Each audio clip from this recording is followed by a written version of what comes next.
大家好，我係 Miss 歐貓頭鷹心理師。好多 coach 咧都會 send 佢哋嘅 cover letter 俾我睇嘅，但係咧有陣時我望見啊，佢哋仲用緊咧10幾20年前嘅 template 嚟寫佢嘅 cover letter 咧，我都嚇咗一跳。如果你都係咁咧，你就記住繼續聽落去啦。你嘅支持係我繼續拍片嘅動力，希望大家都可以 like、share 同埋 subscribe 我嘅 channel 啊！今日咧我就想好快咁樣講下咧，唔知你係咪仲用緊一啲好舊嘅 template 咧？咁如果係嘅話咧，以下嘅幾點咧你就真係要注意啦。第一樣嘢咧就係我見到有啲嘅 cover letter 咧，佢哋咧仲係會喺個頂嗰度咧係放對方嘅公司地址啦，同埋自己嘅地址嘅。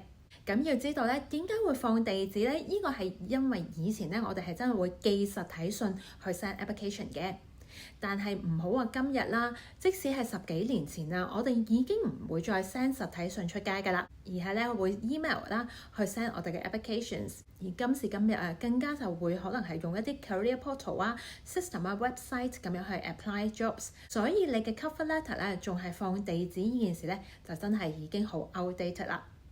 而第二樣嘢咧就係好多人咧仲會喺個抬頭嗰度會寫 to whom it may concern。雖然咧 cover letter 咧就係一個好 formal 嘅 letter， 但係咧呢一種嘅寫法咧，亦都係非常之過時㗎啦。今時今日咧，我哋已經唔會咁樣寫㗎啦。如果你知道對方嘅名咧，咁你直接可以咧 Dear John、Dear David 咁樣啦。但係如果你唔知道對方嘅名咧，你亦都可以改為 Dear Hiring Manager。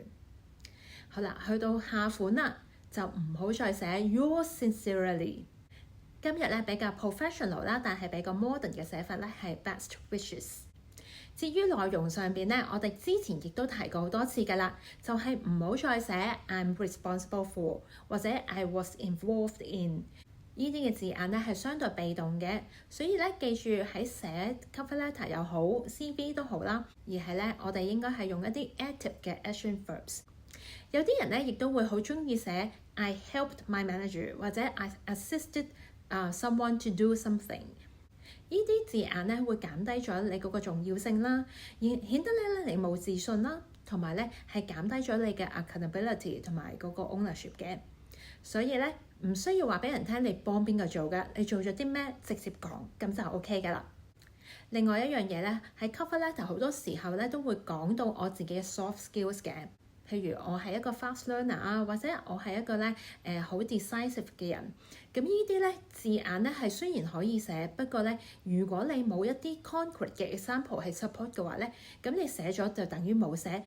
所以記住啦，喺個 cover letter 咧，重點唔係講你係一個咩人，而係將你嘅故事啦、你嘅 experience 啦、你嘅 example 咧係寫出嚟，俾人見到你係有啲咩嘅 qualities。咁呢個先係咧你 cover letter 應該有嘅重點嚟嘅。如果你都有其他嘅疑問，歡迎喺下面留言。希望今次條片咧可以幫到大家。我哋下次見啦，拜拜。